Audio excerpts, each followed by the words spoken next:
அனைவருக்கும் நம் ஒரே ஜீவனுள்ள சர்வவல்லமையுள்ள பிதாவாகிய தேவனும் நம்முடைய கர்த்தராகிய இயேசு கிறிஸ்துவும் நம் அனைவருக்கும் இனிய நாமத்தில் வாழ்த்துக்கள். இன்று மார்ச் 26, 2026. இந்த நாள் வியாழக்கிழமை. பரிசுத்த வேதாகமத்திலிருந்து இன்றைய கடவுளின் வார்த்தை.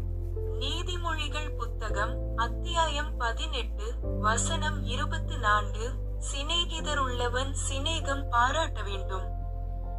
சகோதரனிலும் அதிக சொந்தமாய் சிநேகிப்பவனும் உண்டு. நன்றி. கர்த்தர் நம் அனைவரையும் ஆசீர்வதித்து நம்மை பாதுகாப்பாராக. ஆமென்.